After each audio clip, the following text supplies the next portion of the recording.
All right, good evening, everyone, and welcome to Green White Checker TV, where tonight we have the season finale of the Area 51 Gen 4 Superspeedway Cup Series, and it's going to finish up tonight here at Talladega Superspeedway. 75 laps are scheduled distance for tonight, and of course, as always, there are two attempts at a Green White Checkered, one fast pair for all these drivers. And Brendan, we know all the normal rules. We got to talk about the important stuff, and that is going to be our championship here tonight. It is Ray Rittenauer with a 3-point lead over Ryan Decker, 8 points over Gabe Butler, and then Joshua Heibaugh. He's been really consistent, only 15 out. Eric Laurie, they're 17 out. And then Dean Wilkinson is 24 out. And depending on the car count, I think realistically that cutoff is going to be probably right around Dean, where they can mathematically try to get in there. But yeah, I'm not sure. But I mean, I think for us, it's probably a 3-horse race with Ray, Ryan, and Gabe. And we'll see, like I said, but if they all start watching each other, could be that opportunity where Josh or Eric maybe hop in there and steal in a little bit. And got to say thank you, Dean, for the good luck, or thank you for the broadcast. Of course, like you said, good luck to all the drivers. Jack, say, wish you were here on track, but yeah, say definitely, I know, rooting on your teammate here tonight in that number 48 car. So, Brennan, this is the big truck. It's got all the room in the world to make the passes happen. What are we thinking here? We've talked about strategy week in, week out, 22, 23 laps on fuel, so it's a 3-stop race for everybody, pending it going green. What are we looking for? Yeah, I think we're going to be looking for who's going to be relaxed and who's not going to be relaxed. You know, some of these guys still have a lot to prove in here. Even if you're not in the playoffs, you still want to get that win. You want to get that motivation and, you know, just that feeling that you can win in this series and this league, and give something for these guys to be competitive for next season. And even if you're a new driver, just to get that knowledge under your belt and that experience. So for the guys that's not racing and the guys that are racing for a championship, I believe we're going to see two different types of races going on here. Yeah, no, it's going to be fun to see the strategy. The teamwork is going to be huge tonight, as I've seen a couple people hopping in. So I think it's going to, like I said, I think it's going to be a lot of dedication we've seen all season long. And also, before we get to this side of things, it's right up the corner here now, Brennan. That is going to be Friday night. This upcoming May 16th is that Alcina Memorial Race. Gates are going to open at 8 o'clock Eastern, race at 8:30 Eastern. And so you and I, luckily enough, able to be part of it. I do believe all the entries are full to race. However, we would love if all of you could go ahead and be a part of it, watch, support it on Nerditude's broadcast on YouTube. I say a really, really good group of guys over there. So, yeah, that's going to be a lot of fun. I'm looking forward to being part of it. I got to get a paint scheme together, get things rolling. Yeah, but I'm looking forward to being a part of that. So, yeah, definitely would love if you guys could hop on and kind of support some of our own that unfortunately has AL passing away. But again, a lot of good memories, and that's what pretty much Friday night's going to be all about. But before we get to that one, obviously, though, like I said, we got a championship here to clinch tonight, and it's going to be a lot of fun. Yeah, I'm right there with you, Gael. I'm excited for that memorial race on the 16th. Haven't been doing as much racing, so I've been getting some practice in here lately. I don't look a mess, but I'm with you. I'm ready to get a champion crowned here tonight. We crowned one on Thursday already. Gabe Butler picked up that championship on Thursday nights. Not in the same position he was for the Thursday series, so a little bit more hard work for that 88. Got to speak with him pre-race here and talk about that a little more as the race goes on, and as I believe these guys should be getting ready to start laying down some qualifying laps. Yeah, I think just about done with qualifying. I say, putting some focus here once more on that number 17 of Frank Ranger Jr. Again, big thank you to Ranger Creative Concepts. You see that on the side of that car, say being the trophy sponsorship for the winners. I say Gabe getting the trophy on Thursday night. We'll see who can maybe grab one here tonight. Say, like I said, there's going to be people going after him. So we're going to try to pull Gabe in here at some point. Or sorry, pull Gabe. I'll say spoiler alert. Hopefully Gabe doesn't win too, because otherwise these guys are going to be mad. But so we're going to get Frank in here at some point. We want to chat with him about everything. But Brandon, looks like we've got everybody starting to grid here. So let's go ahead and jump over to it. And speaking of Gabe, is going to be Gabe Butler on pole position tonight over Ray Rittenauer. There's two of the top three in the points. Dean Wilkinson, Dude Conrad there in row 2. Everett Lane, Eric Laurie there, row number 3. Kevin Hash there leading off row 4th. Then Ryan Decker, our other top 3 championship driver there, 8th. Then Quabi Brooks, Joshua Highball, row 5. Anthony Lane, Dale Rapp, row number 6. And continuing down the rest of the field, you've got Frank Ranger, we just talked about there, 13th. Robert Amaral, 14th. Nick Wing, Jim Brooks, Bud Steele. These 3 all opting to start a little further back, not putting a qualifying time in. But again, though, let's say 17 cars, that's not going to be a detriment to these guys. It's going to be, as we talk about, all about strategy and execution tonight. Yeah, you're going to have to hit your marks. We heard a lot of guys talking about, pit road, and we see it every Sunday. You got to really hit that mark. That's going to determine whether you win or lose. And if you get caught behind the 8 ball here at Talladega on pit road, it can really hurt you. It's 2.5 miles. It's a little bit bigger than Daytona, so you cannot afford to make a mistake there and end your race early.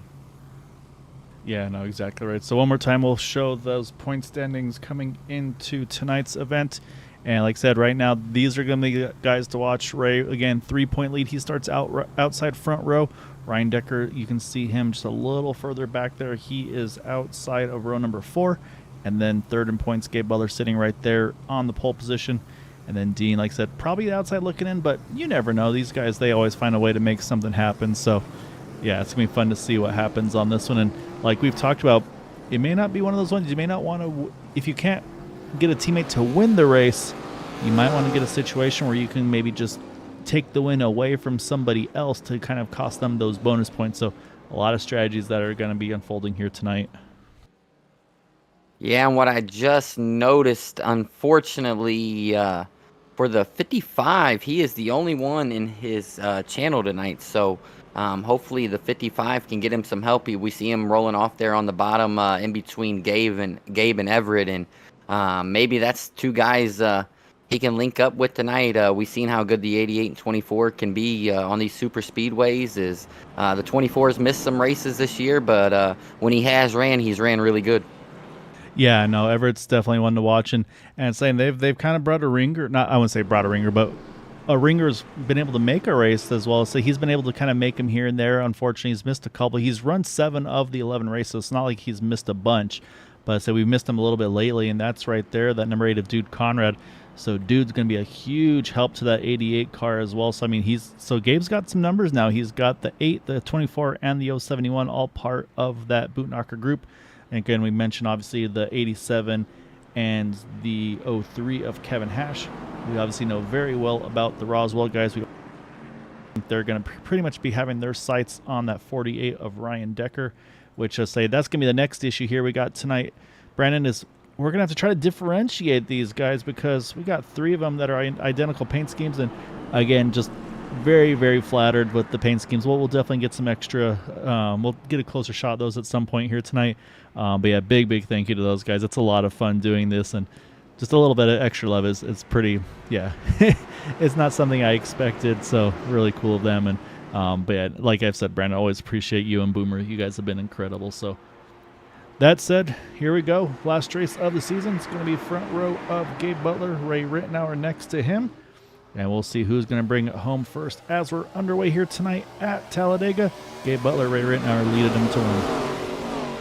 Yeah, the 88, you see, lead this pack off here into 1. And we spoke about the 88 having his teammates in this race. But don't count him out yet, the 071. He's been quiet all season long. He's still in this fight, not a little bit of points behind, but he's still in this. So don't be surprised if the 071 says, hey, you already got one. It's time for me to get one. Yeah, I mean, and Ray is, again, he hasn't really raced here in a little while, but I've been able to race with him numerous times, and he's a monster. He's very, very good. So he's one of those guys that doesn't make a lot of mistakes and just capitalizes when other things come up too. So for him, like I said, he's got the advantage. It's only 3 points, but so based on that, though, he pretty much to guarantee he does have to win. Then the question marks start to happen with where does Ryan Decker finish? Basically, if Ryan wins, that's all there is. Like there's nothing Ray can do because of the 5-point gap between first and second. Then it starts to get that little bit where you might see the tiebreakers come into play, most wins, all those things. So yeah, there's a lot to play for on that side of things as well. And right now, looking at the stats, Ray does have has a tiebreaker on wins, but Gabe has actually got the tiebreaker on both of them. He has 3 to Ray's 1.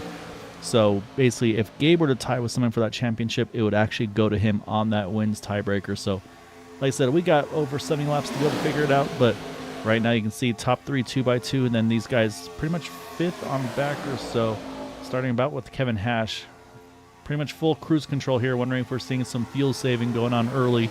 Maybe you think anybody's going to try to pull off a 2-stopper? We were hearing 22, 23 laps. That's a lot to save.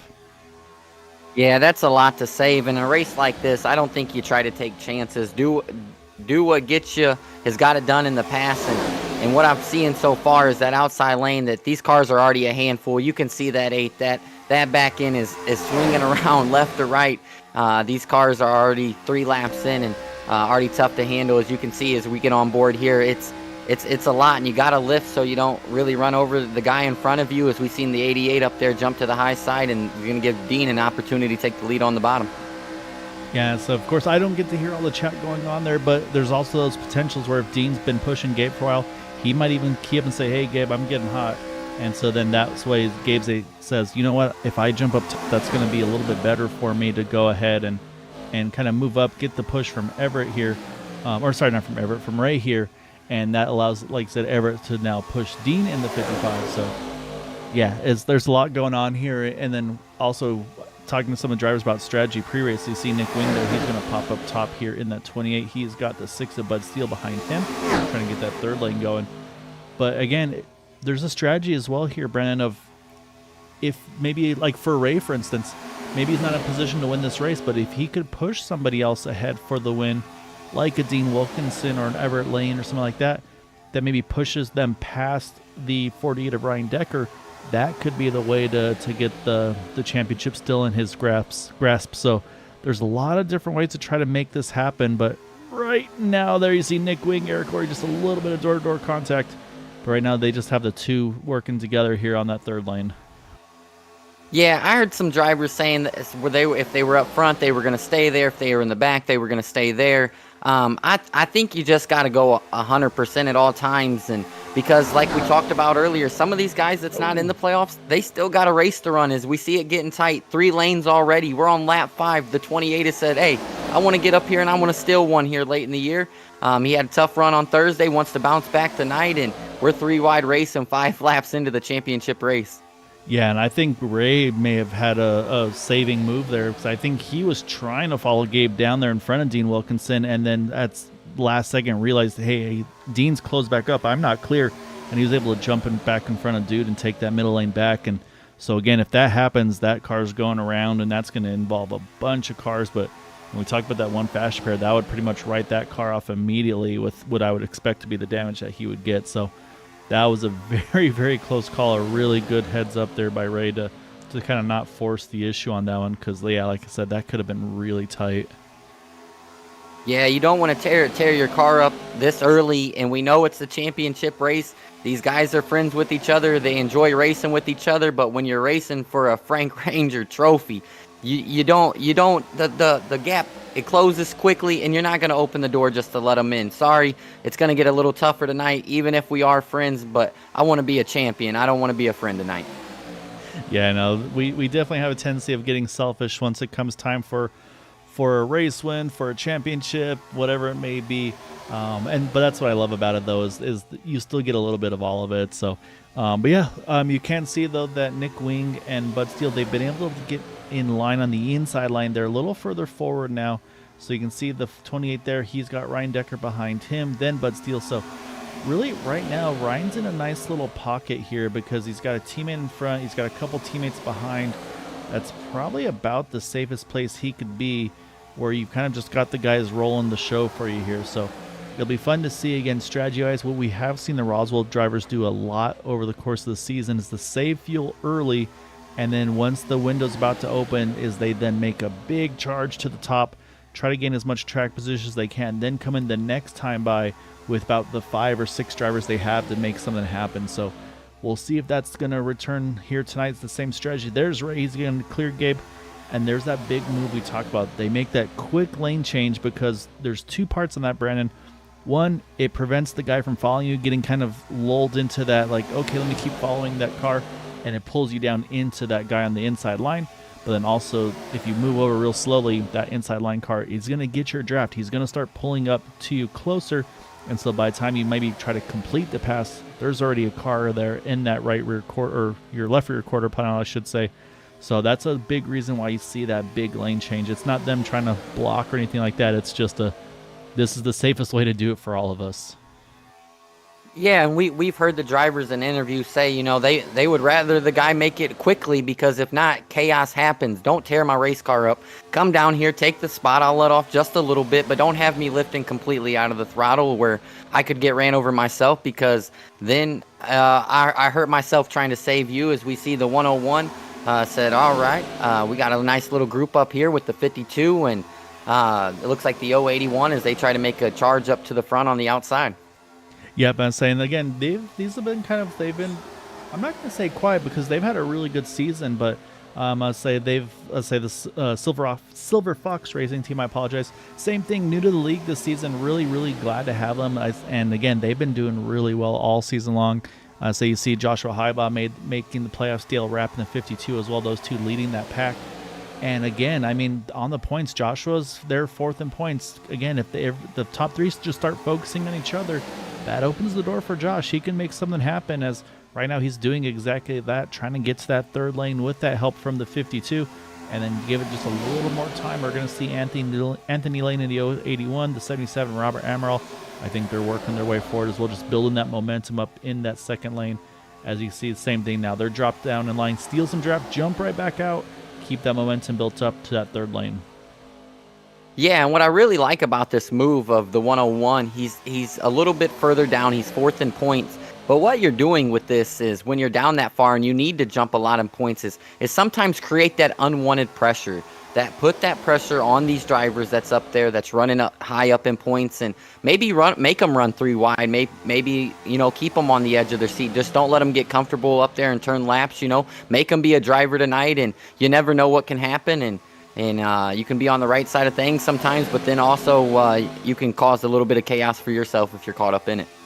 Yeah, I mean, we always talk about that risk versus reward, and right now what I'm watching is we've got two just completely different strategies going on now with this lead pack. So again, you've got the 88, the 87. They're top 3 in points. They're up front controlling this race. They got their teammates with them. And then you jump back again, Nick Wing, the 28. He's kind of leading the Roswell guys. And they've just been cruising again. They all kind of staggered to the inside line. We saw Bud and then Nick push to the front, but then once they got an opening, they went ahead and slotted back in. So I think, again, based on this, I see these guys probably trying to run at least that one extra lap here to make that move happen, to do something. So we'll have to keep an eye on them for the strategy. Once we get to that pit window again, probably we're about halfway through the fuel run here. I was hearing, again, about 22, 23 laps on the kind of the full send side of things. So definitely can save a lap. 2 laps at a track this big, maybe a little harder to pull off. But again, these guys you never know with them. And there goes that third lane. Look at the 101. Look at that 52.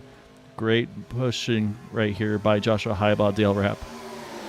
Yeah, doing a great job just hanging up there. And speaking, of them trying to save fuel and in a lap, what also that lap has done a few times for Roswell when they have went that extra lap, is not created that incidents that's been on pit road that some of these guys they're having to lift. These cars are getting really tight. They're not trying to make sure they run anybody over, as you can really hear them throttling out there. But you don't want to come down to pit road with 10 to 12 cars. We've seen it rarely happens where it ends up good. And here at Talladega, when I spoke with Gabe before the race, Gabe told me these brakes here at Talladega are not like they are at any other speedway. It's really, really, really tough. They like to lock up immediately and slide you. Where at iRacing Speedway and other tracks like that, it's a little bit tighter. As we see somebody in the wall out there. Is it the 101? Yeah, 101. Maybe the 52, just a little bit of a kiss there. But I'm a little surprised by that. You see, dude there, he actually jumped at the pick up the third lane. I'm wondering again, though, was Eric maybe trying to push? Oh, there you go, a little bit of contact again there, but luckily able to bounce off it pretty quickly, so I think he'll be all right. And yeah, what I think we're seeing is, again, everybody's now trying to find their way back quickly now down to that inside line here. Because again, we're over halfway through the fuel run, so the strategy starts to happen where it's like, okay, I want to get in. And you saw right there, dude able to just sneak in front of the 03 of Kevin Hash.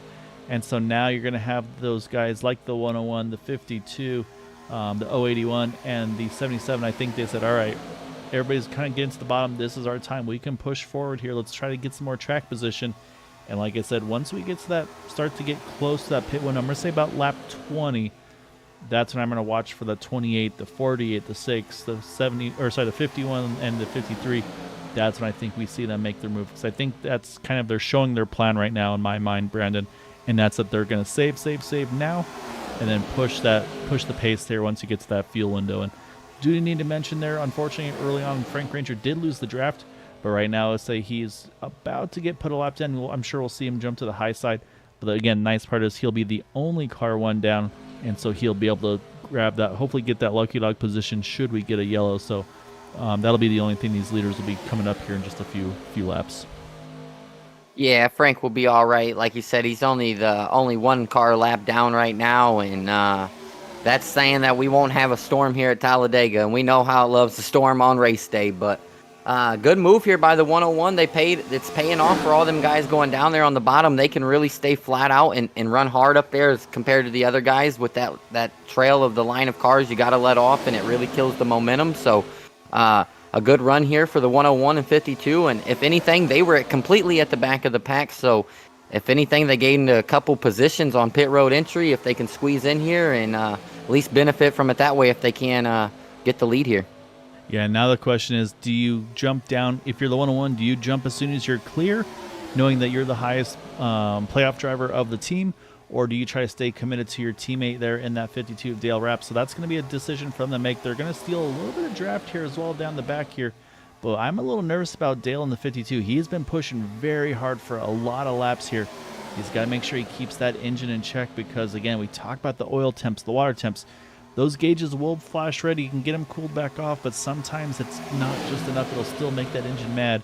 So you'll never want to see that puff of smoke you see there. A big push from 52. Got that 101 a little unsettled. But right now these guys working hard to try to get around that 88, 87 on the inside line. Yeah, the 52 really needs the 081 to get a little bit closer. It's kind of that third guy where he's at right now. He's kind of holding them back. He's kind of a parachute, really, to them two cars in front of him. He really needs to get up there and give the 52 some help. I know you don't want to put too much, pressure on the second driver, but if they're pushing as hard as it looks, excuse me, that he needs that help to get the 101 clear. The 52 is in the playoffs, not in the position he wants. It would need almost a miracle to get the 52 the championship. So at this point, you really become, unselfish and just say, I'm going to do whatever I can to make sure Josh can get as many points as he can. No, exactly right. And you see there, you're talking about the 081 and saying he was listening. He had gotten right to the back bumper there of the 52 of Dale Rapp. But it's again, they're rolling back a little bit out now, and that's where that momentum shifts. But you're spot on, Brandon. And that's what we always talk about on the strategy side of things is the front two cars, they can push. The third car, more often than not, kind of the unwritten rules, don't push the pusher. And so what I think we're seeing there is what you want to do is you want to stay as tight as you can to those two in front, but not actually be locked onto them. As you see right there, the 101, I think Joshua Highball, he's trying to find a way to find an opening here because that pit road, again, we're going to come around here to take lap number 20. So pit stop's going to be happening very shortly, which again, now these two on the inside line, the outside line, they're going to have to figure out, can they find a way through? But that's also going to possibly put a wrench into the plan of the Roswell guys, because right now, if they try to get to that second lane, they've got two drivers that are kind of in the path that they want to take. So it's going to be interesting to see how these guys manage it here in this next couple laps before everybody jumps in. Oh, look at that big move there. Dale's able to just squeeze in front, and now he's going to try to make a little bit of breathing space for that 101 as well. And this is where that accordion happens, and there you go. I think they saw that checkup. They said, all right, let's go here, and it's going to be Ryan Decker that's going to lead that charge on the outside lane. And surprising, Nick Wing not going. I thought he would actually go as well up there to lead it, really kind of be the leadoff driver for his teammate. But here you go. Here comes all of the guys. This is that big pit entry you talked about. Yeah, a lot of lockups. Them were them breaks we were talking about. As we've seen a lot of guys lock them up. They're really stiff here. These cars do not stop on a dime like they do at most others. These cars are heavy, really, really heavy, and everybody kept it clean. Hopefully, no penalties as we see guys starting to get to their box. Yep, so far everybody's minding their P's and Q's getting into their stalls. Haven't seen any reversing as well, so I think that is about picture perfect for all these guys. We'll watch and see. You see there goes Dale Rapp already going out. Actually, the 3 teammates rolling out nicely organized together. Dean Wilkinson going to win the race off of pit road, but Brandon, this is very, very well organized for all these guys. So from what I'm seeing here, if you're Roswell, yeah, I was going to say you got to react now. And Ryan's looking a little hot here. He's going to have to get it back down. Oh, way too hot, I think, for the 51 and the 6. We'll watch, but possibly a little too aggressive for those 2 drivers. Well, again, we'll see if they get held or not. I can tell you pit stop time, though. There was some decisions, 2 tires, 4 tires. And right now it looks like this. Oh, is that Bud Steele? Did he make it? Yeah, he did. Okay. Oh, Nick Wing had a reverse there. You catch that in the corner. So now we'll just wait and see if there's any holds for some of these drivers. But I do feel safe about Ryan. Yep, there he goes. There goes Bud as well. So I think the one that may have got busted, yeah, the 51 of Jim Brooks did get caught. And here come these drivers for Roswell coming out together. You got the 48, the 6, 53. Nick Wing's a little further back here. I think he can just grab the draft here, though, Brandon. And now they're waiting for this pack now to come up to them. So let's hop on board with Ryan Decker. Let's look out the back, and you're about to see a train of cars here heading there shortly. Yeah, but these guys are hooked up pretty well here. The 2 in front of them, they're going to have the 3rd one back there that needs to get going. But whoever is behind the 48 got right on his bumper, and they're definitely going to be up to speed to maybe stay out in front of this pack or at least battle to keep them behind them. Yeah, and yeah, you're right, though. Looks like they will get fully back up to speed before those other guys get there. And I'm looking at the pit stop time, though, as well. So Gabe Butler was about 11 seconds total pit stop time. To me, that says right side tires. There's about 8 to 9 seconds for the other Roswell drivers. That right there means that they definitely went ahead and did fuel only. And so, yeah, so that's what we're seeing out of these guys. But, yeah, I got to say, great job by the Roswell guys. Like I said, unfortunately, Jim Brooks got caught on the pit road entry, but you can see there the top 2 nicely organized. The 53 is dropping back a little bit, and I think this is strategy. I think Quabi rolling back to try to make sure he doesn't lose Nick Wing. And so now, again, though, they went the extra lap. They can go fuel save. Look at Dean here. He's going to drop in, gives the 53 a good little shot. And so, yeah, so that's going to put the 88 now back to the front. But a new pusher there behind him, though. Again, we talked about how good of a job Dale was pushing the 101 earlier. Now he's got himself up in the second after the cycle. Yeah, and going back to that pit stop, the 51 was so unselfish there. He was coming in hot, and when we watched it, you could see he really pushed ahead of the 48 and it didn't look like he tried to lock him up. We talked about if you push hard on the brakes, you can lock him up, and as fast as he was coming, he could have locked him up, kicked sideways, and really hurt Ryan Decker's chance of being a playoff, and it would have really hurt his races. We got the 101 in the outside wall here. Hopefully he can save and stay with this pack. I think he saw Nick Wing there. He saw something happen. He reacted as well. So, yeah, but now here for the 101 Joshua Highball, he needs to just do all he can to hold the draft. You probably actually at this point also maybe key up in Discord with his teammates to tell Anthony, hey, roll back a little bit, make sure I get here, maybe fall in behind the 28 so I can steal your draft. But I think he's going to be okay. I'm watching the timing scoring. He's right about half a second behind Nick Wing and waiting to see if it grows or closes. And right now it's holding right around steady at about that 55 tenths, and now it's going back the right way. And you see, and that's exactly what Anthony did. He rolled back, he dropped in behind the 28, and that gives Joshua exactly what he needed there. And I can see that we also had a little bit of a pit road hiccup for Robert Amaral. I say he lost the main pack along with Frank Ranger. They're now working together. And then here's Jim Brooks in the 51. He's about to get swallowed up by the pack right there. But again, won't be on the lead lap now. But again, this would put him in the lucky dog spot. And this puts him right back with his teammates to try to work that strategy together. Maybe try to get that better pit entry to add that one driver to work with here. And I'm also watching Nick Wing as well here. We'll see if he's going to try to grab some draft for the 51. Yep, look at Nick. He said, slide in front of me.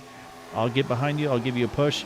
Jim says, I'm just going to take all the lanes. I'll go straight to the bottom here. So he's going to go ahead and hop in front of the 081 there of Anthony Lane, and that'll keep him in that main pack there. So, yeah, so they're all back up together. So pit stop cycle number 1 here is done, Brennan. 2 cycles left to go to finish off the pit roads to the end of this race, potentially. So right now, just a 1 lap difference though between both sets of drivers. Yeah, and these guys are starting to take 2 tires and some taking no tires, and the pushing's only going to get harder compared to earlier in the race when you had fresh tires. So I'm starting to think these cars are going to start to move around a little bit more, and these drivers are really going to be on their edge of their seats and going to have to keep them under them. We got some guys that is hungry, wants to win a championship and wants to knock off the 88. We see him now riding third car in the inside lane. It's gonna start to get interesting, I think, before we expect it to. Yeah, and again, these guys I think they're biding their time right now. They know, okay, we still got 2 stops to go. And that's kind of what this series has really started to get to, is it's definitely gone more on the strategy side of things. And maybe it's because of maybe about the average of 20, 25 cars we've seen, and we're not getting like the full bore 30 or so cars. And that one might become more of a big fights for track position and all that, and that could change. I've been hearing rumors. I'm not going to say there's anything official. Hearing rumors about maybe some bonus points for leading a lap, leading the most laps. So that would then add that incentive to try to get up to the front of the field and do like Everett's doing now, leading laps. Maybe, again, if he can clinch the most laps led, that would be another bonus point. So there are some things that we're looking at towards 2025 season 2. So we'll have to keep an eye and see. There will be announcements, of course. So something to keep an eye out there for as well. I see Dean Wilkinson. He's decided to move back up in that second lane. He's got to the 03 of Kevin Hash.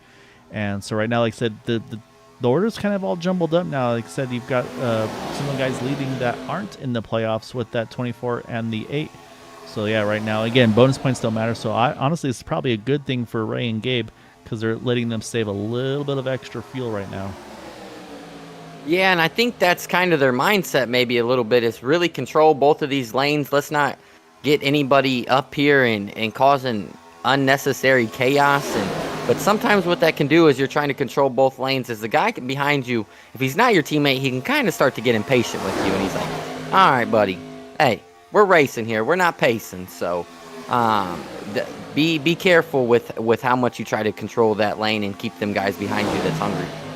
No, and I mean, oh, dude, Connor, big move up top. I think this is something else. I think he's either maybe got something going, so he's like, all right, let me get out of the way here. And so he's going to jump up top here, I think, cycle through. And I was watching the 03. Oh, that's interesting there. I'm not sure what that was about. They definitely changed the running order here for a second. And pretty abruptly there as well. But you can see the 03 went with him and able to get back in line. So curious about that one there. Around that lap 30 mark here that we just crossed. But yeah, dude goes straight to the top, then hopped back down. Maybe just didn't want to be in that position he was and said, all right, let's switch it up a little bit. And now again, though, that puts Gabe back to the front, so he's going to start burning more fuel again. And you see Dale Rapp. We talked about how well Dale's been pushing his teammate, the 101 Joshua Highball, earlier. Now he's got the potential champion in that number 88 there in front of him. Again, Gabe's still got work to do. He's going to have to jump 2 cars in the points to make it happen. But again, we still got 2 more sets of pit stops to go. And again, probably about halfway through the fuel run here one more time, Brandon. Yeah, and good run, like you said, by the 52. Had a good run all year. Not really wants to be in the points, but to be able to make the playoffs, I think he's sitting 7th or 8th, and to have a good run as he has, and like we brought up earlier, that whole team, man, hats off to those guys. They've had a really good season, and that builds momentum going into next season and gives you that confidence. And it's definitely going to bring a spark into next season. As I spoke with Jasper Riza, I seen he commented earlier in the YouTube chat, telling everybody good luck. I spoke with him. He's coming back to the league next season, and how excited he is to get the team underdogs back and going, and maybe get some independent drivers under that team and build something up over there. So just people joining the league and being excited to be here and good racing, and I'm just excited. Yeah, no, it's going to be a lot of fun next season. Like I said, we're a few things changing. Thursday night's going to switch over to Friday nights. Unfortunately, it's going to cost at least one of our drivers, I was saying that's that 48 Ryan Decker. So we'll definitely miss him on the Friday night side of things. But like I said, it's one of those things, just trying to find where the numbers were. And so yeah, but he said he'll try to make him where he can.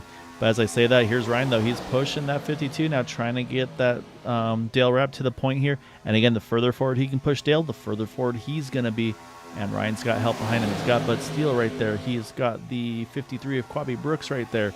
So right now they've got most of their team here. Nick Wing hasn't been able to get back to them yet. And then Dean Wilkinson, he's kind of the decision maker here. Who could Dean work with? Does he want to work with the Roswell guys? Does he want to work with the Boot Knockers, or again the Silver Fox team? Like, there's a lot of people he could work with. And again, we know he is such an amazing driver. So say all those guys might be trying to pull some sales pitches onto Dean here. Yeah, and he's really like the Swiss Army knife. You know, he's ran good all year. He's made some incredible pit stops. So if you need somebody to pit with, that's the guy you want going with you, because he'll push it to the exact limit. I don't know how he hasn't got a penalty this year. But not only that, he's finished up front a lot of times this year. So he's a really, really good super speedway driver.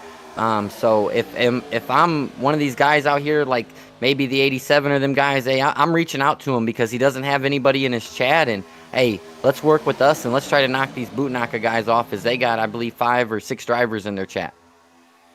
Yeah, no, exactly. They've got a great car count and teamwork, and yeah, and I mean, we talked about, and that's the thing, is the selflessness of all teams, and we've seen how dominant Boot Knocker's been, and it's been basically the teams realizing that, hey, we've got to be as selfless as them. We've got to execute pretty much to perfection. So, and people have done that. They've really started getting better at their pit stops, and it's just really forced everybody to up their game pretty much. So, and I think that's been something that Gabe's talked about before too, where he's mentioned, like, yeah, everybody's stepping it up. It's harder and harder each week to try to pull these things off, and that's what's really been fun about it. And we had a good question over on YouTube chat. They're asking why these cars are heavier than the others, and I don't know if I have a good explanation for why they are. I mean, they're full-bodied, say, stock cars, stocks in full, very, very large, bold quotation marks, because obviously not at all stock anymore. But yeah, no, he's not wrong. I think these things are about 3,400 pounds, if I'm not mistaken. And I'll say that I think the most intriguing thing about these cars, which are also going to kind of, you'll see it even more so with the new builds of stock cars that iRacing's got coming with the new Chevy, or not the new Chevy, but like the 2003 or so Chevy and Ford, is just how asymmetrical the bodies are. Those things are so skewed. Even these ones are as well, where you start trying to paint them and you're like, man, these body lines don't line up at all. And that was because they were designed to do exactly what these cars are doing, and that's turn left. So, but yeah, I don't know if you have anything on that one, Brandon. But yeah, these cars definitely chunkier than some other racing cars out there. Yeah, it was just really the time of the cars, they were built. If you go back to the 87s, them big old boats. And you were dead on. These cars are between like 32 to 3,400 pounds, and if you come to the cars that they're racing these days, I believe they're 35 to 3,700 pounds. So a little bit heavier for them cars, but for this model of these cars, they were pretty heavy for their time. I think the model after this car was even a little bit lighter. So these were just still the same cars that was coming out of what I like to call the tank ages. So. And another thing, what they mean by heavy is your car it's really heavy on the front end. So when you brake, there's no weight in the back, compared to where the weight is sometimes more spread out like they are in these day of age cars. The weight is more level compared to, as you see these cars, they can get lifted up in the back so easily. Oh, for a moment I thought Everett was going to get put 3 in the middle there by Ray. That may have been Ray again. Let's say these guys. And again, talk about the pushes. I wonder if Ray's starting to get a little bit hot as well in 87, because he's pinned on the outside line here. So he's going to we're getting close to that window, probably about 3 or so laps away. And what this is doing is I'm watching the Roswell guys as well. Like, look where the 48 is. Look where the 6 is. They're not going to roll over and let these other guys get to the bottom. You see Dean there just able to sneak in front of Quabi there in the 53.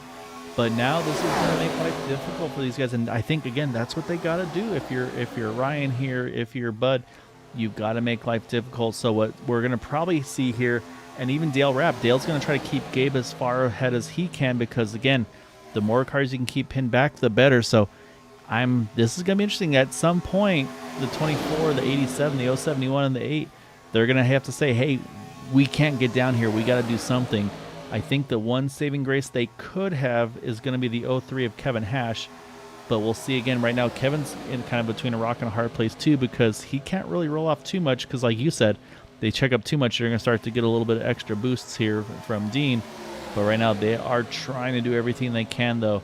You can see Gabe there. They've got about a half a car on him, but here comes Dale. Dale's going to get right back to that bumper again, and he's going to try to keep it going here. But Everett's maybe just about to clear. We'll see if he can make it happen here going into 3. And nope, can't quite do it. Still stays up on the top side, so these guys are going to start to get antsy here pretty soon because they should be coming in probably next time by. Yeah, and with this build, Gael, in these cars, and we know how bad they use up the right side tires, do you take a chance with your team, as we've seen some of these guys taking none in right side tires, and we've seen at different tracks how we've seen some guys with 2 cars pull away, and 3 cars they've really gained a gap.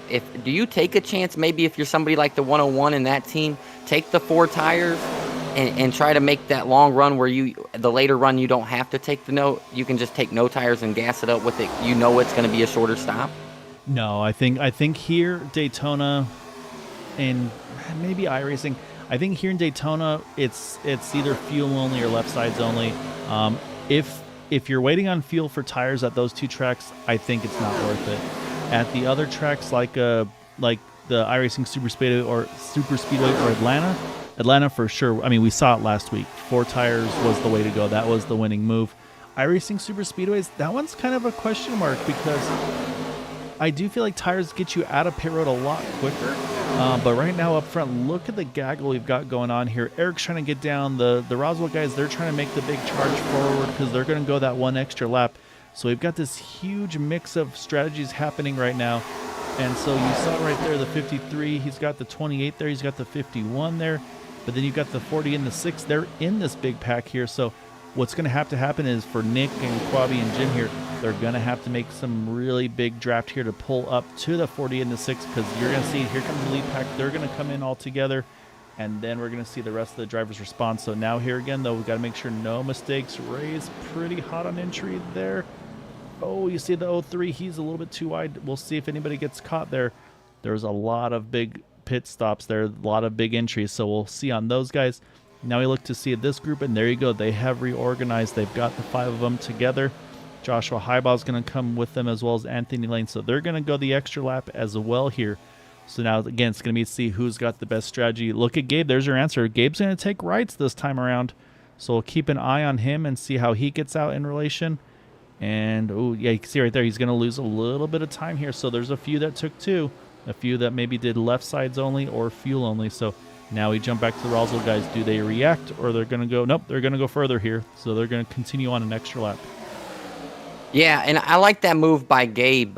These pushes are gonna start to get harder, and I feel like that last stop, you're gonna lose too much time if you take tires. So take them now, and that's why I asked you that question. Do you take them now or do you wait? He still has his teammates there behind him. They're gonna be in a 3-car group. I think they'll be just fine, and they'll catch back up, especially after this cycles through. And I think that's gonna pay dividends in the long run because you're going to need a car that handles well. And if you're on 70 lap tires and you're trying to handle a push at 200 miles an hour, it's going to be tough on old tires. So I like that move there by the 88, and we'll see how things cycle through. But the 87's leading this pack with the 55 as finally we see the Roswell guys come down. Oh, Ryan. Oh, no. Ryan's way too hot. He hits the cone. He's going to try to keep it off the wall. Oh, that's not what he needs here, so that's going to be a big penalty for him there. He's going to now grab a gear and go, but he's going to lose the draft. He's going to get a pit road penalty. It's just, that's going to be a big hit for him, unfortunately.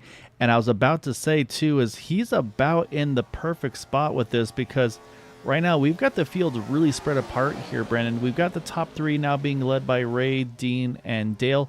They're all together. They've got about 4 seconds on the 88 of Gabe Butler, who has Everett Lane there about a ways back too, and then Dude Conrad and Eric Laurie. So that was that was the opportunity right there. That hurts. And I say, unfortunately, Kalen, I just saw you pop over there, and yeah, that's a tough one, Kalen. But again, there's still lots of time to go. Here comes the 53. He's rolling out now.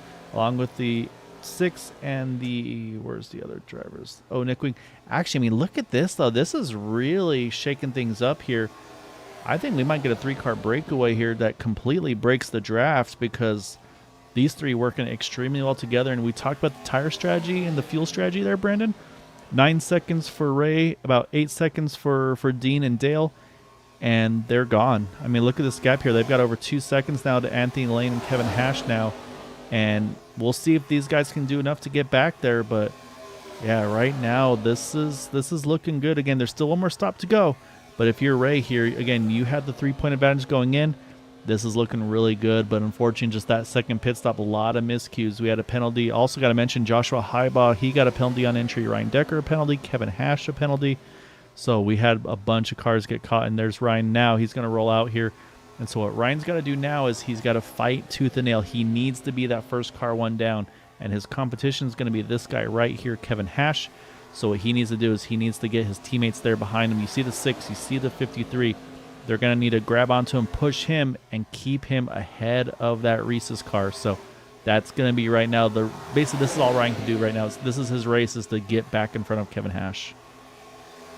Yeah, and what Ray is wishing for is that Dean Wilkinson is in the same mood he was a couple Thursdays ago at a truck race. Dean and Charles Johnson had a run, and they never looked back until a caution came out, as we see right here. But if they want to keep that lead, the 52's got to get up there and keep that close. He cannot be that parachute, as them guys back there, as you can see how tight they are, and they're running really, really quickly. So as you can see, the 55, he's pushing them as they go down the backstretch. He's trying to make sure they keep that distance. As you can see right there with the 88. Look how, I mean, they're close, and the 88's not far back off where he's dragging the 24 back to him, and they're just pulling him along. He's up there contributing, and I would assume this group right here probably is going to have the fastest lap out of all the groups. Yeah, last time by they were the quickest cars on track, so what now needs to happen is Nick Wing needs to try to tag on to them. I don't know if Jim's going to be able to get those guys, but now we got to jump back to these guys here, because this is going to be the battle. And so Quabi's at risk of losing the 48 of Ryan Decker. Ryan should be pretty safely to Bud Steele, but again, though, Ryan wants the more cars he can have, the better. However, I got to say, big job here by Anthony Lane here. He's gone back up there. He's got Joshua Highbaugh, and add now Josh to the Lucky Dog fight here as well, Brandon. So you've got 2 championship contenders in this Lucky Dog fight. You're going to have the 101 and then the 48 there on the championship side of things. Then the 03 Kevin Hash, teammate to the points leader in the 87 Ray Rittenauer. So obviously they know, hey, if we can keep those guys trapped allowed down, if we get a yellow, that's going to be huge for us. As you see right there, Kevin Hash, he's trying to figure out, where do I need to put this car right now? And so you're going to see some jockeying for position. He'll probably try to see where he can go. But really, I think what needs to happen here is, if Bud can, I think they lost the 53 too, but I think Bud needs to find a way to get behind the 48 and then push him ahead of the 101 as well as the 03. And you can see Ryan's trying to keep that momentum up on the high side on his own here. Yeah, and I hate to break it to this front group, but they need to get on the gas pedal, because that 88, I seen him as we had that shot on the backstretch.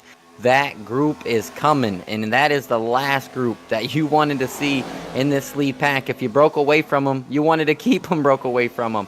As you can see, the 8 is pushing all the way he could. You can see he probably got them temps as high as he could, and now he's going to let the 24 take over, and he'll drop right back in and cool it down. And great work there by Bootnaka to keep themselves in it. Is, I would assume they're probably 2.5 seconds. I can't see, but I would assume not too far off now. Yep, about 2.5 off. Yeah, and they're going to use the 53 in here. This is a really good ladder for them, because they'll steal his draft. He's going to jump top, let them go by, because, again, same thing for him. He knows it's in his best interest if he can get back to those guys. And, yep, I was going to say, watch Nick Wing. Nick's going to pick up Quabi. So he's going to say, hey, cut down behind Eric Laurie. He's going to do that. Nick's going to pick him up, give him a shot here out of 4. That way they all stay in this group, and again, that way maybe they can pull back onto this main pack there ahead.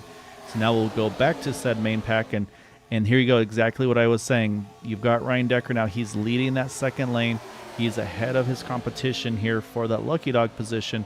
So this is where Ryan needs to be. This is pretty much what he has to do. He needs to stay ahead of that 101, stay ahead of the 03, and just he's got to hope for something to happen to bring a caution out. So again, never what you want to do, but this is the position he's in right now. And like for Ray says, hey, let's just keep this thing nice and calm and orderly because I'm loving what I have right now. Yeah, he's done a great job. He's got himself in a great position. And the 48, when I spoke to him, he said, I said, man, well, what do you want from this race? And he said to stay clean. And what he wants right now is this race not to stay clean. He needs a yellow desperately to get himself back in this running for a championship. And I assume it's going to come. The pushes are going to pick up. We're at 25 laps to go now. We got 2 races within each other, and that's that lucky dog, as we seen the 48 get his lap back the old-fashioned way by taking the lead. But we got 2 races within each other, and somebody is going to say, I'm ready to go when somebody else is not ready to go. Yep, exactly right. And also, though, the biggest fan of that, though, now is going to be Joshua Highwa, because now he is now in the lucky dog spot with the 48 being on the tail end of the lead lap. So this is actually a great opportunity now for those 2 guys as well. But like you said, we had to watch those boot knockers, and they did the job. Look at Gabe, look at Duke Conrad, there, Everett Lane, Eric Laurie. They've got back up there, and now the 53 and the 28, they're going to continue here to get back to the front because they want to get to their teammate here to try to help that lane out here. And so they're going to try to pick up Bud Steele because the more that they control, the better it'll be. And that's a little bobble there by Anthony Lane and the 03 of Kevin Hash. And again, that's where people start to get nervous, like, oh, man, don't contact. Oh, look at Bud Steele there. Saw the opening, said, don't mind if I do. He jumps down immediately in that 6 car.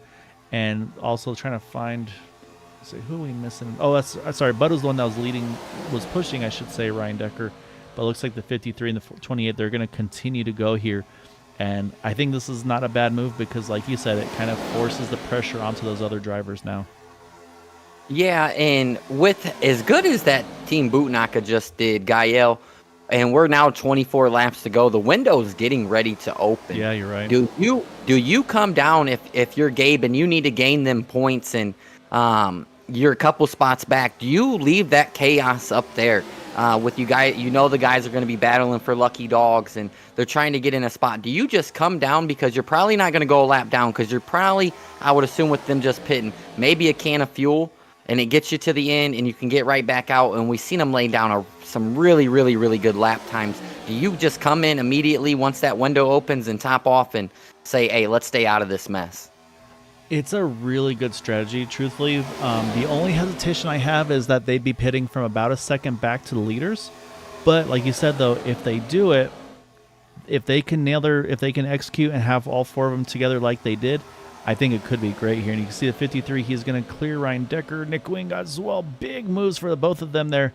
So that's going to now put Ryan, though. I'm not sure about the strategy now because now look next to the Ryan Decker, the 101 here of Joshua Highwa. This is now the lucky dog battle because now those 2 were in the lead up. And I think they realized, like, wait a second, this isn't what we want to do here. And so they're starting to reorganize themselves. And so this is what you just talked about. The window's not open yet. But, man, if I was some of those guys like you just talked about, like Gabe Butler and company, I'm thinking, I don't really like where this is leading to here. So, yeah, this is getting very intriguing. There's a lot of strategy and a lot of kind of those chess moves, if you will, being made. But, yeah, no, I do like the idea of short pitting. I'm nervous about it being as far back as these guys are, which, again, it's a second. But we talked about how much every 10th of a second matters in these races. But I think, like you said, though, this next pit stop, fuel only. You do not touch tires in and out as quick as humanly possible. Yeah, and this comes back to where Gabe took that little bit of time on that last pit stop and got the tires, so we can this pit stop can be as short as can be. I just can't assume these guys up here are just running laps that they want to be as guys are bouncing around and they're not really pushing as hard because of the pack and. Some guys are, and I would try to conquer on these guys just up here driving like it's the last race of the season. Yeah, and then there's 2 trains of thought on the strategy here too, Brandon, where, like you said, you pit early and just get out of all the craziness now. The other option is if you keep doing what you're doing, like right now, I feel like the 88, the 8, they're probably saving a ton of fuel right now. So the more you can do that, the less fuel you're going to have to take for your final stop. So that's going to shorten that pit stop even a little further. So there's a lot of potentials of how you want to run this thing. So, yeah, right now I'm not sure what's going to be the right answer. But, yeah, like you said, the window's officially open here. The one thing that I know we've talked about before is do you race to the scheduled finish or to an extended finish? I think 100% scheduled finish here tonight. You do not put any extra fuel. You minimize that pit stop as much as humanly possible. And right now, though, there's still no early takers. So I think right now everybody's just kind of seeing who blinks first for this final stop. Yeah, and one guy that's probably just sitting there just patiently riding along is that 55. He's right in the middle of this storm. Just been minding his own business all night, just trying to keep the nose clean as the 55 always does. And um, he's got a big decision here to make. He's got to understand who he's going with and live and die by it. So and keep an eye on the 55 to see what strategy he pulls here. I mean, I think you stay with what works. I mean, and that's those three right together, the 87 in front of him, the 52 behind him. They've been working extremely well together. They're the ones that had that 3-car breakaway. So I think that's probably the combo. And there you go, though. You just called it here, Brandon. Here comes the 4 boot knockers coming in together, locking them up here. But again, just got to get down to speed. And I think they're going to get away with it. You saw dude give it an extra little stab there at the end. I think that's just to make extra sure no contact or no speeding, I mean. So I like this. This is what we talked about. This is that going a little early, force the other guys to react. And now everybody's got to find those pit stalls to make sure that they don't overshoot the entries. And so far, I don't see. Oh, no, Everett Lane backed it up a little bit, so that could risk losing one of their. Oh, no, at that point, unfortunately, didn't back up enough. And right side tires as well. They're going to lose one of their guys. Eric Laurie, actually, too. Oh, this is just completely come undone for them because now they've just got the 2 of them. So if these guys react, there's still hope for Gaben coming in. Here you go. They're actually going to jump in now. So here's the second reaction here. These guys come in and Nick Wing really hot here. Does he get it down? Again, a little extra stab as well for him. So we got the 4 of the Roswell guys coming on in. But yeah, unfortunately, penalties it looks like for the 071 as well as... Or no, sorry, it was just the overshoot for the other one. Oh, but still they reverse as well here. Yeah, you got to hit these marks late in this race as we've seen a lot of pressure coming on as we now see the 071 rolling out of here. He's not moving. Yeah, he's not moving. Yeah, I think he may have put them right side tires past that yellow line just a little bit, and iRacing will snag you. And you see these guys really pushing it all the way to the limit as they can here. And this comes back to how realistic iRacing is. You would think it goes off by the nose of the car like it does at the finish line. Not at the pit box, not at the pit entry or your speed at the entry. It actually goes off the transponder, which is in the back of the car. So good little move there by them guys, forcing the issue and keeping it clean. Now all eyes on the 87 and the 55. And I think at this point, with all the miscues that have been happening, I say you pit now if you're Ray, if you're Dean, because they're very spread out right now, so the pace is not there, and you do not want to get trapped out with a caution, because if it does, they're still in the lead lap, so they would all jump you. So I think if you're Ray and Dean here, you come in now, you don't take the risk of a caution coming out, and yeah, here they come. They're going to do exactly that here. So this is the last set of drivers to pit now. Look at Dean. He's doing what Dean always does, and he is sending it. Is that going to be too much? This time Ray locks it down as well. Almost contact with Dale Rapp. These guys are giving them all. And again, though, do they need to be that aggressive? They make me nervous here, Brandon. But we'll see if everybody's able to get in nice and clean or if there's going to be any extra holds, because we saw Dean, he hustled in there. Ray was hustling in as well. So hopefully everybody's able to mind their P's and Q's on that one. But this running order is going to be very jumbled here. And there you go. No penalties for any of those drivers. Somehow, again, Dean doing Dean things, getting it all on pit road. But, oh, look at a little wobble for Dale Rapp there. These cars are getting the squirrely. You mentioned those no tires. It's starting to show up here. Yeah, and not many of these guys could afford to take tires. And another, like we brought up, another good move there by the 55. And sometimes, the drivers, their significant others or a crew chief or a spotter that they may have, is just like you said, those guys made a mistake. Come back, come right down immediately. Let's gain a little bit of time, and they did it really, really well. The 55, what a move! Gabe somehow holds on to that. Wow, that was close. And now it's just drivers kind of. Driver trying to move one way, one move another way, but that Gabe had a huge head of steam, was trying to get back to that lead pack, and so that's going to really slow the momentum down. And dude Conrad, he's got the nose damage. He says, I just got to come in and get this fast repair now, I believe. And then also got one, who's going through the grass there? Is that Nope, it's not Robert Amaral. I think that was. I believe that was the 081. 081, yeah. And he's going to just miss the cone there. Let's see what happened to Anthony here as well, because that was an odd one as well. And I'm not sure on that one. I've not seen something like that, but we'll jump back live because he's now trying to roll back on track here. And this is, again, now we got to look back at the Lucky Dog battle, because I think as it sits right now, it would be Kevin Hash who is in that main pack. So again, for Ryan Decker, these guys have to give everything they have to get back to him, because again, right now, this is not where Ryan needs to be to get that lead lap back. So we'll watch lap times, and we know that we'll show you the lap times as well here, as we'll switch it over to the last lap time there, and you can see right there Ray with a 47.89. Now we wait for that second group being led by Bud Steele, and they ran a 48.38, so advantage goes to the top three. But again, though, they weren't fully, I don't think, assembled yet, because again, they were kind of rebuilding momentum up after that that incident. So yeah, and so you see Dude Conrad here, and this is a good break for them as well. So now, Dude, I talk about that ladder week in and week out. They're going to steal a lot of draft off of this 8 car here in just a moment. That'll help them with a little bit of an extra quicker lap. But man, I mean, this race it's really started to cycle and just have a lot of odds and ends, and we still got over 10 to go here, 12 to go at the line. And also got to give a good evening to Mr. Matt Wagner. Oh, yeah. How's it going, Matt? But I think if you're that group, that second group in the back, you know who's leading the race. You can see it. As we can see right here, these guys, the 6, the 48, both in the same team. You got one of the greatest super speedway drivers, the third guy in line. This group is really going to start to make time, and I think they'll be really, really cordial with how they make their moves. And as you see, the 88 has the 071 right behind him. So as soon as that 6 gets as hot as he possibly can, you can see right there, he's going to move right up the 071 right there on the back of the 88. That blind is going to nail right back up, and they'll barely lose any amount of time as that same group in front of them is going to have to keep doing the same thing.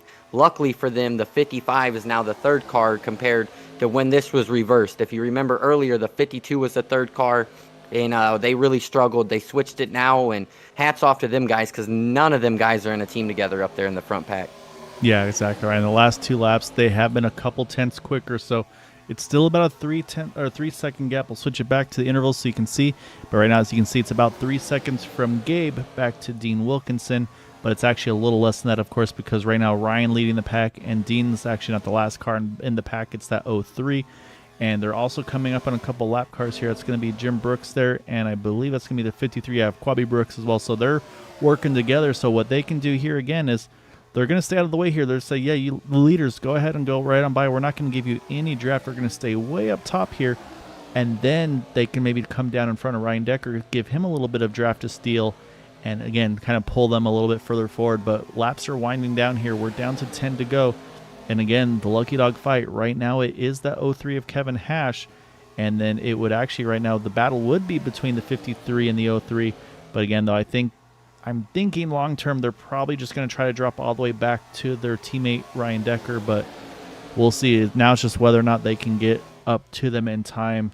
And right now, it's kind of gotten a little bit stagnant. Not a big change here position-wise. So, like I said, if you're Raymond right now, you're saying, hey, let's not cause any trouble here. Let's be good.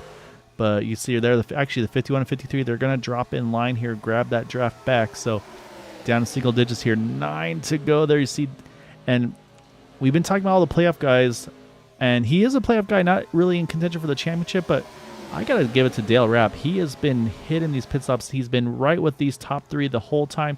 Nailed his exits, hit his pit stall perfectly, and he is vying for a potential win in this race. And again, risk versus reward. If you're Ray here, and if he's starting to push you more than you want, do you take that gamble and say, I'm going to maybe just let you go on this one because I don't need to win this race to win the championship? Yeah, well, if I'm the 87, I'm telling that 52 and that 55, hey, fellas, they haven't switched spots at all, so they're lifting compared to switching cars, and it's really starting to make a difference. As the 88 is now cut it down to under 3 seconds. These guys right here are locked on. They are flying. We got 8 to go as they just came past the line, and I think they're gaining about maybe it was about 3/10 at last lap. Quarter of a second a lap, so This is going to be really interesting, as you can start to see now. They haven't switched either, as these guys up here, they're starting to get it close. And if you're the 48 or the 88, we're saying, hey, man, we're pushing as hard as we can. If we tear them up, we tear them up. We can't win a championship if we can't get to these guys. And I'm seeing the 53. He's fallen off a little bit again. So the little bit extra he falls back, that's going to allow that draft from the 48 to get to him a little closer. And so, again, this is where you can start to get a little antsy here.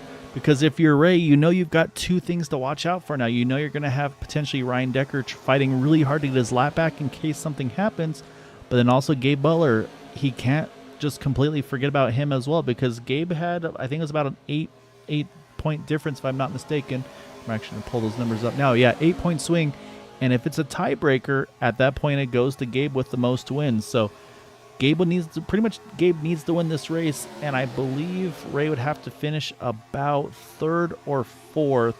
I believe fourth, and that would then go to the tie. So I think it's third or better is the magic number for Ray, if my bad math is accurate. So we'll have to wait and see if we get to that point or not. So, but the best thing Ray has right now is he's got some help from the 03 of Kevin Hash. We know Kevin will stay dedicated to him. But yeah, give it another lap here, Brendan. They're going to be there because here come that 48, 88, 071 and company, and they've got the head of steam coming. And they could not have done it without their teammates. This is the 51 that's in front of them and the 53 that is in front of them. You've seen what they're doing. They're making sure they keep the speed with the guys in front of them, but like you said, dropping back so they can catch up. Even though the 51's race is probably over and the 53's race is probably over unless we get a couple cautions, they're still doing everything they can to help their teammates. And I don't believe the 48 and the 88 would have caught them as quickly as they are right now if it weren't for the 51 and 53. Yeah, exactly, Ryan. So now if you're Ryan here, you wait for the momentum, you keep going. As soon as you get the draft and you get that momentum shift, you go to that second lane. You're going to jump around the outside of the 53 and the 51. Gabe's going to go with you because, again, Gabe needs to win this race to try to win this championship. Look at Dean go. Now Dean's working by himself, and he says, hey, momentum's shifting there. Look at the 03 Kevin Hash. He knows stuff's about to happen as well. And here you go, 5 to go here. It is about time for business to pick up here, Brandon, just like you were talking about earlier. Yeah, if you don't have something anchored to the ground, you better hang on to it because things are about to get wild. These guys right here, what's going to be interesting is those guys on the outside, they got tires. The guys on the inside, they don't have tires. So they're going to be able to push a little bit harder as we see 3 wide as Ryan Decker jumps all the way to the bottom from the third lane. Oh, a little bit of contact there between the 88 and the 55. Everybody's pointing in the right direction. Now Ryan's got to figure out, I got to work all the lanes here. They're going to also pick up, I believe that is Anthony Lane. I apologize. They're going to go forward for a split second. Oh, a little bit of contact from the 8 there. And now, though, look at Gabe, though. He's now leading that outside lane. He's got his teammates behind him. And right now, Kevin Hash hasn't been able to get to his teammate. Oh, but look at Dean. Dean drops the bottom. That's going to really hurt the momentum for the 48 Ryan Decker as we're 4 to go here. But right now, Gabe does now have the lead, and he's got some help behind him. But right now, it's all about the lead lap cars. And unfortunately, the 071 and the 8 are both a lap down here. So right now, Ray's still where he needs to be to try to win this title. Yeah, I believe we got, 5 cars up there, Bud being the last one. Bud is really about, where's he at? Right behind the 03 is, we see the 8 start to fade a little bit. We get back down to two lanes here. Now the 87 has to get in aggressive mode. As you can see, the 48 pushing the 071 hard. That 071, he's in contention to win this championship too, Gael, so don't count him out either. Yeah, and I'm saying that's the thing is right now all these guys, they got to try to, if there's a caution or if there's an incident before the white comes out, caution would come out. And so right now Eric Glory is actually in that lucky dog spot. So right now for Ryan Decker, he's got to push Eric clear to then put him in potential for that position. So yeah, right now, and then Bud Steele, he's rolling top by himself. He is one that is eligible for the win. He's going to pick up Dean Wilkinson. And again, that's the last thing that Ray wants to see because, as they say, that Bud's going to catch the outside wall. We're going to stay green. Everybody stays pointing in the right direction. As we're going to come to 2 to go here at the line, Ray just wants to see that white flag at this point. Yeah, somebody else is going to have to make a move right here. This is, you can't let it get to the white flag. You got to make your move now. I think you got to be aggressive because, especially if you're one of the guys in the back, you got to get that caution maybe to get your lap back. So expect this lap to be a little bit more amped up than normal. Yeah, we'll see if anybody can do anything. I think Ryan's had to cool that car off. We'll see if he can make another charge, give the 07 a big push. There goes Bud and Dean. They're going to try to make a charge on that third lane one more time. They've got, I think I saw Quabi popping up there with them as well. But I'm watching that. Look at the inside line, though. Watch the 52 Dale Rapp. He can be the spoiler in all this. As here he goes. He's going to jump to the middle. He's got Eric Laurie behind him. Like I said, Dale's had a great race. He wants to finish this thing off in victory lane. We'll see if they can do that here as we're coming to the white. And looks like no drama. One to go here at Talladega. Yeah, the 87 does have to be smart. There is only 5 lead lap cars in this pack. But there is still Everett Lane and Nick Wing that is on the lead lap. They are 20 some odd seconds back, so keep that also in the mind. It's not just the 5 cars up here. There's 2 more as we get it. Oh, it looks like it was going to be 4 wide there for a second. Right now, Bud Steele's now got his nose ahead. I don't know if it's enough to clear yet, and it will not. They're going to have to stay side by side here. As you see, the 55 had to move off a little bit. Now it's going to be the drag race out of 4. It could be Dale Rapp. It could be Gabe Butler. It could be Bud Steele. We'll see how the momentum shifts out of 4s. Oh, a little bit of contact in the back. That was huge save by Rake. That could be the saving championship for him. And giving the push at the end is going to be Gabe getting the win. Who gets second? I believe it's going to go to Dale.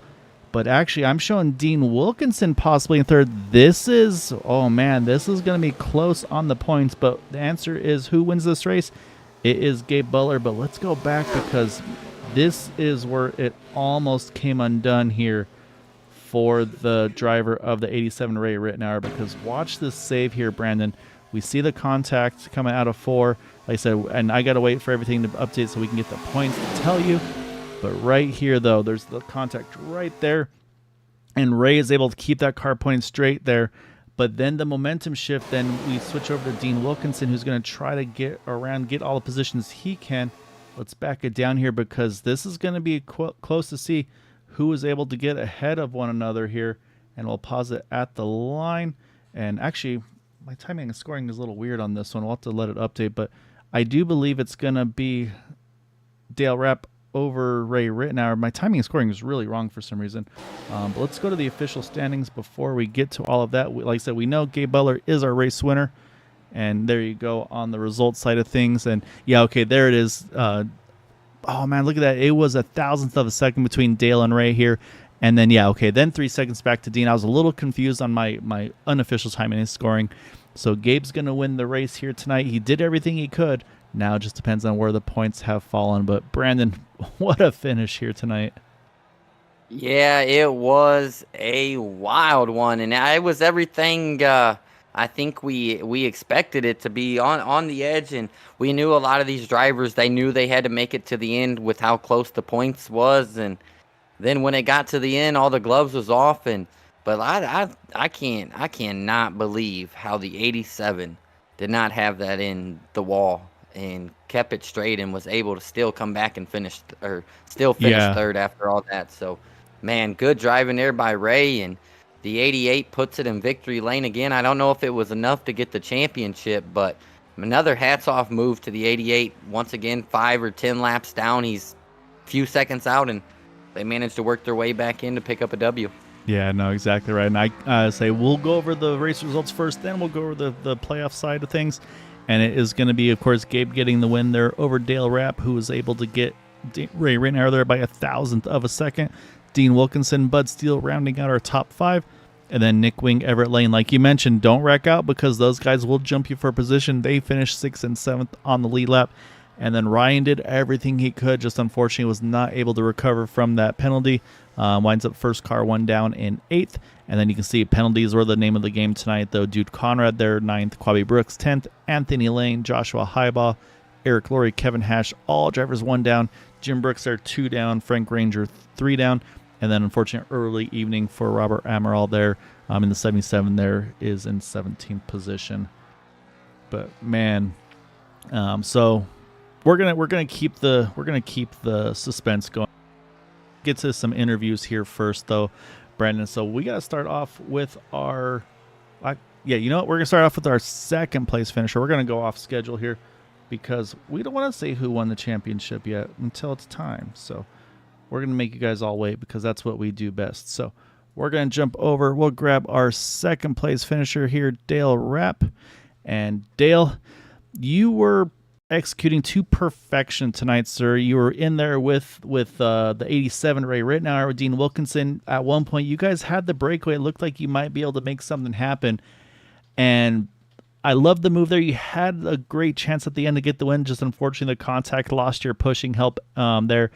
But I mean, take us through the race. I mean, is that one of those ones where it's like, okay, I put everything together. That was the race I wanted to have because I mean, you were stout tonight. Like I said, I feel like you, Dean, and Ray were the only ones that were pretty much up front from start to finish tonight. Yeah, when I was behind Ray, I kept having to manage my temps were off the charts, so I kept having to back away. Yeah, and going to the finish there, that's kind of, oh man, it lost my help. We were running that inside line really, really tight, trying to get some side draft, slow them down a little bit, and unfortunately, I think the car on the inside of the guy that was pushing me up there on the high line, they made contact because we were running them tight. But all in all, hey, after the whole season, I finally made it up in the booth. It was a good group of guys here, man. They every race is usually a good, clean, caution-free run. Tonight, same thing. No cautions, and everybody was able to play their cards, and a lot of fun.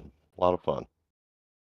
Yeah, Dale, you mentioned the first time you being up here, but let's not minimize what you did all year. You know, 12 races this year. You know, first season here with Area 51, and I watched you all year. You did really well, and I want to make sure that you get your credit and you understand how well I think you handled yourself this year, and what was one of the biggest things that you took from this year, because you handled yourself like a veteran. You didn't handle yourself like a rookie, and it really showed off tonight.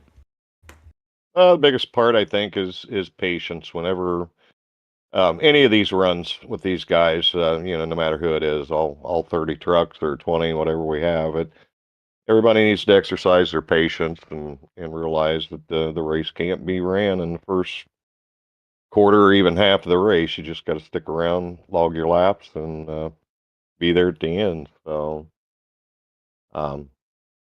like to thank Bud and all the guys that put this thing together. We run Silver Fox Racing over here. We got 3 or 4 cars. Highball, Anthony Lane, Amaral, quite a few of us here in Silver Fox. So we've enjoyed our stint over here with Area 51, and hope to be back again next season. Yeah, it'd be awesome to have you guys back. And like, I mean, you had 2 of your drivers make the playoffs. I mean, and that was gonna be my next question: is were you guys maybe trying to put full focus on Josh Stein? Say, okay, maybe say, because again, if they all start watching each other and focusing on each other, maybe we can kind of sneak him through. I mean, what was the game plan there? And at one point, I mean, at what point do you say, okay, unfortunately, it doesn't look like it's going to be happening tonight. A lot of pit penalties tonight, and then where it's like, okay, well, I want to get everything I can, because obviously that's what we're all here for. We want to win. We want to contend for wins. I mean, how did your teams kind of get that game plan for tonight? Well, our focus was on Highball, keeping him up front, and unfortunately, I think we all went in at the same time, and not sure what series of pit stops it was, but he ended up with a speed on the entry, so he had a hold. So at that point, I was pretty much on my own the rest of the evening after I lost Josh. We were working pretty hard to keep him up there. So. Well, it was a hell of a job, man. I say like I said, we've been watching you guys all season long, and saying we've seen, obviously, like I said, the teamwork and the progression, and like I said, I mean, this was one of those ones where it's just ones we always talk about. Just you got to keep putting yourself in position, try to win those, and then one of those times, obviously, it'll come through. And like I said, if not for that contact at the end, or if the contact happens just a little differently, I think that's the 52 car getting the win here this evening. But again, though, definitely nothing to hang your hat on. It was a hell of a drive for you tonight. So obviously a great way to end the season on a high note. And like I said, yeah, we look forward to having you all back again next season. So before we let you go, though, always want to give you the floor, though. Any thanks and shout outs for that runner-up tonight? Just shout out to Bud and all the guys that make this happen. All the rest of drivers in here. Hope I didn't make any enemies this season, but we tried to keep it as clean as we could. Um, and for you, we appreciate everything everybody does to keep Area 51 on the map over here, and I enjoy running. So, be back. Hell of a job tonight, Dale. Congrats, man. All right, man. Appreciate it. All right, so we're going to go a little out of order because now we're going to go to our, well, I guess spoiler alert, we're going to go to our race winner here tonight, Brennan, and that is going to be the 88 of Gabe Butler. And we knew it was going to be close, and Gabe made him sweat it out. Didn't quite pan out tonight, Gabe. I mean, you get the win. I say, and we talked pre-race, and you're like, I'm not going to roll over. I'm going to make him fight for it. And it does end 2 points shy of Ray there at the end for the title. But man, I mean, that dash to the finish. I mean, again, 2 spots difference for Ray. If Dean gets by him, if Bud gets ahead of him, that puts you guys in a tie for the points lead. You have the tiebreaker on the wins. And so, I mean, but tonight the name of the game, man, was pit stops and miscues. And you had one, I think, really close call for if you're going to get back to the field or not. But I mean, just take us to the race. And I mean, because it wasn't just you couldn't just ride there tonight. You had to really push hard to get back to the front to contend for this one tonight. Yeah, we kind of had a change of plans earlier on. We were it was pretty clean racing up front. So we said, yeah, we'll just stay here. We didn't really discuss it, to be honest with you. But we did decide to take right tires. We thought, okay, well, we might lose a little bit, but I think, by taking rights, but if we can get good pit exits, we can make it back up pretty easy, which we did in the first couple. But that last one, or I don't know if it's the second or the last pit stop, but I started off in second gear and I screwed that up, and I think it was the middle pit stop actually. And but Everett was able to roll back, and they were able to get back together, and we were just really bucking it, and we tracked them down pretty quickly, putting down some serious laps. But then we took rights on the last one too, and we were kind of got separated a little bit, but we were starting to get back up to speed. And I think there was a 3 or 4 car breakaway with Ray, and I think Kevin, and then we're up there, and Dean and Dale, I think, and we were starting to get back up to speed, and then a car coming out of the pits, I think it was Josh, he kind of got caught in 2 minds, didn't know if he was going to stay low or go all the way to the high side, and by the time we caught him, he was in the middle, so I had to get off the gas, shoot to the left, and got popped by a dude and almost lost it. But we were able to recover and get back up there, and just, I don't know how the hell we did it, but we were able to get up there and win the damn race. Yeah, you definitely drove your butt off.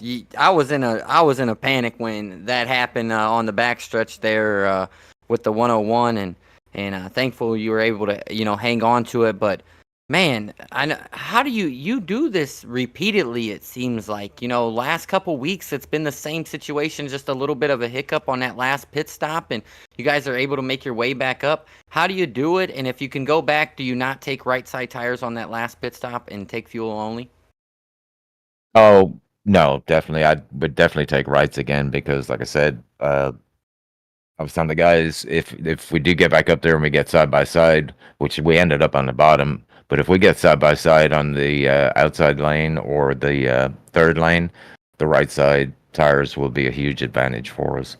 But I mean, the only reason I got back up there in the first place is because our teammates, with Dude and Everett in there tonight.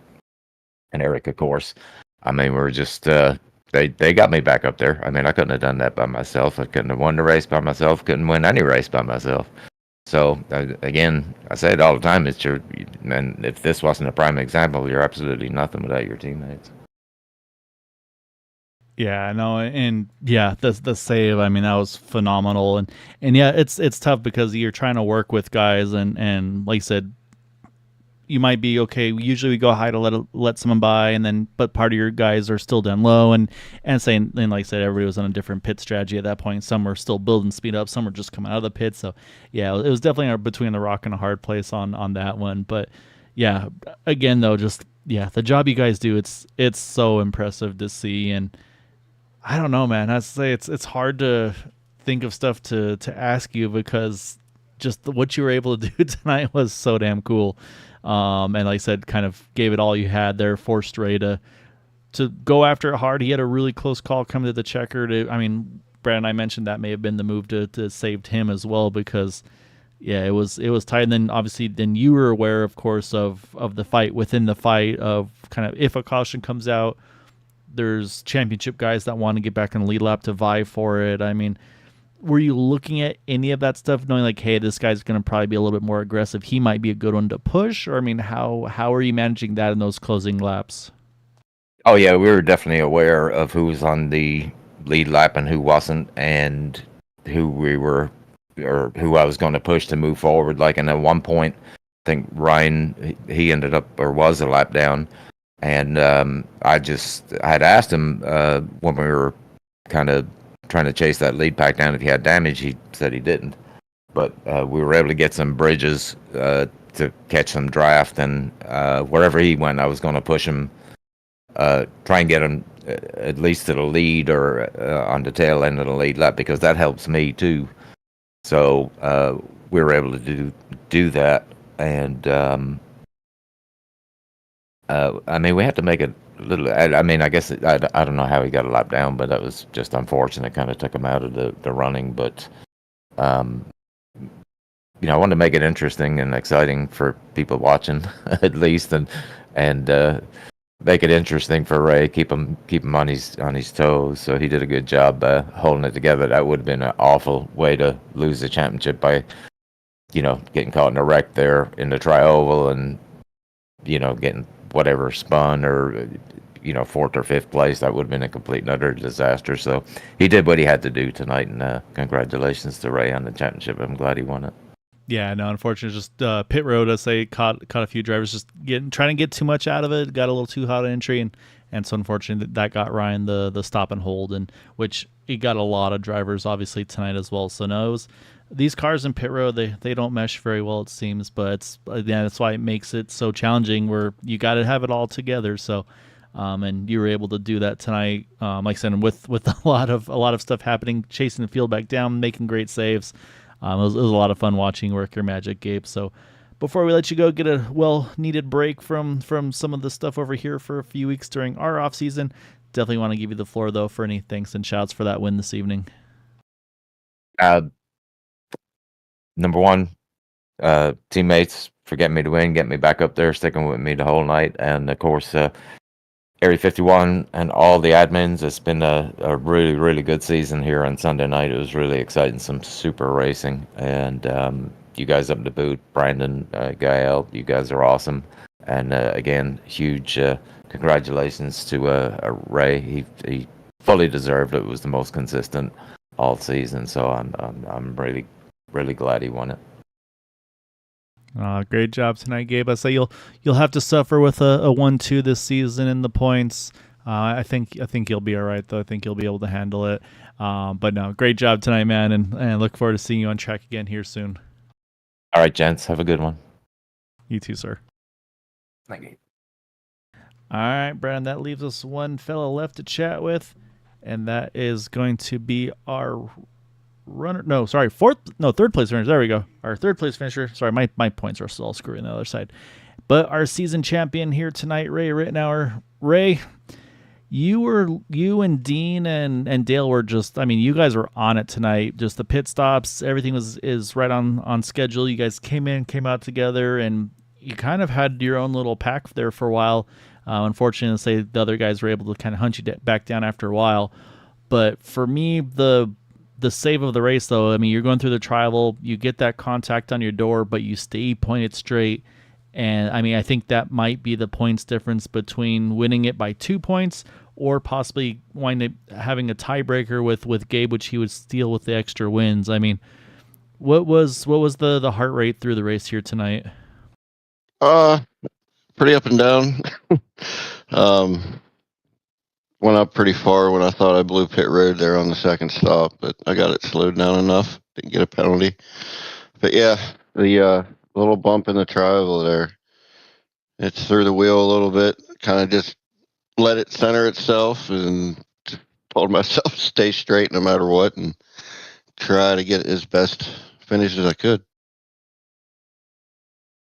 Yeah, you had one heck of a run, and first, I want to tell you congratulations, and a lot of guys, can go out and win a lot of races and win a championship that way. But I think Gabe nailed what you did to a T, and that was be consistent. You had the most top tens, second most top fives, and you were really consistent every week. And how did you put that all together tonight when you didn't have no teammates around you and two guys that's not in your team that you got to operate with, like having Dean and the way you did it?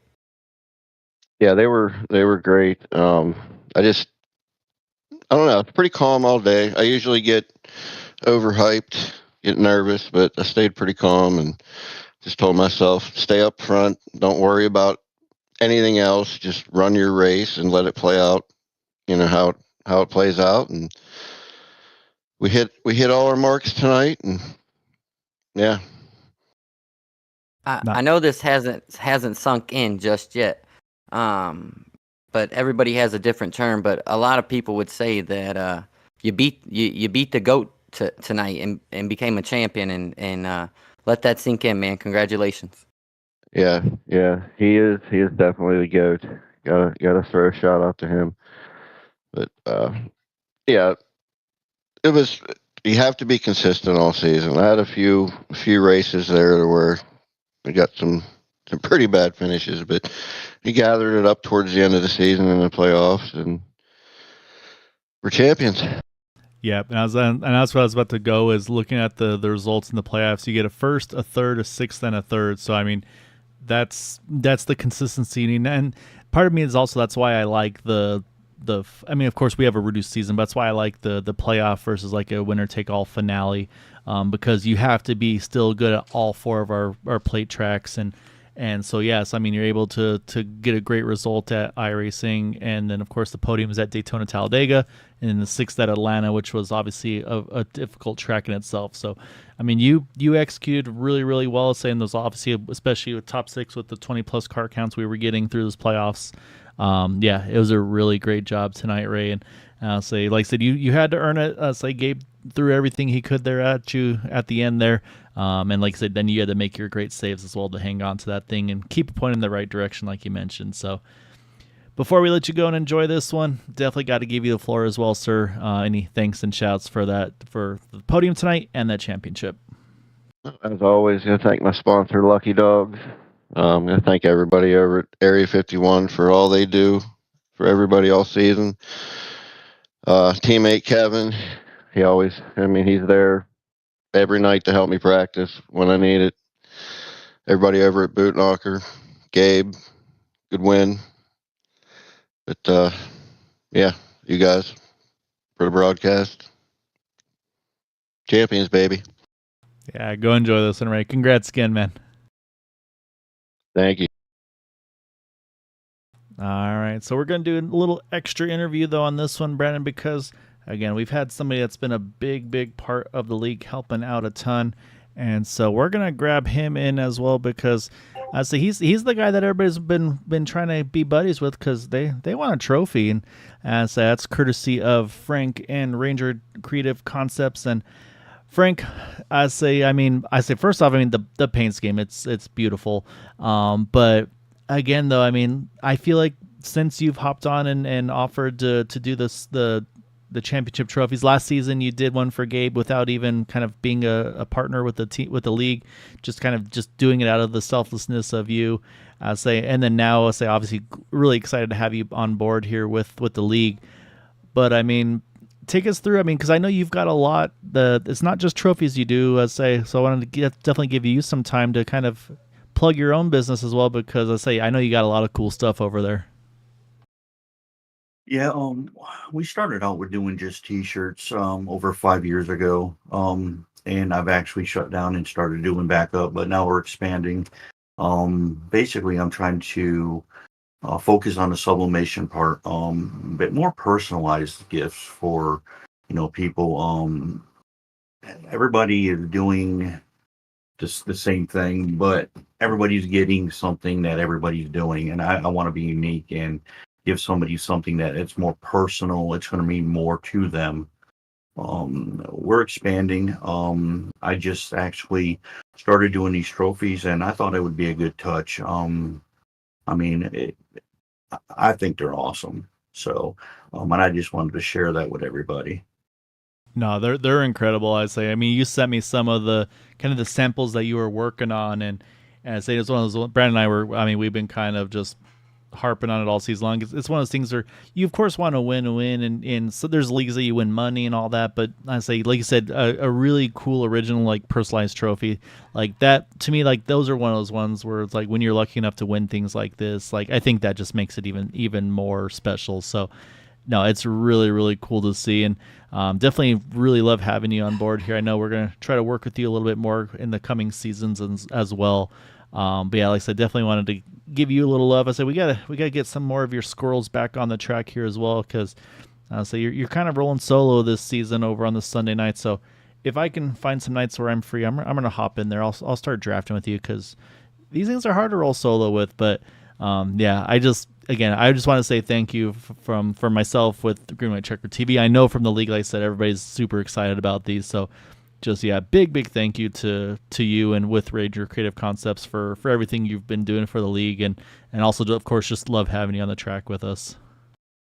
I appreciate it. I mean, it's fun. It's a great league. I'm going to eliminate some of my other leagues and try to stay with the Area 51. It's a great group of guys. And go from there. But I mean, as of right now, I'm doing 5 different trophies this season for different leagues, which is awesome.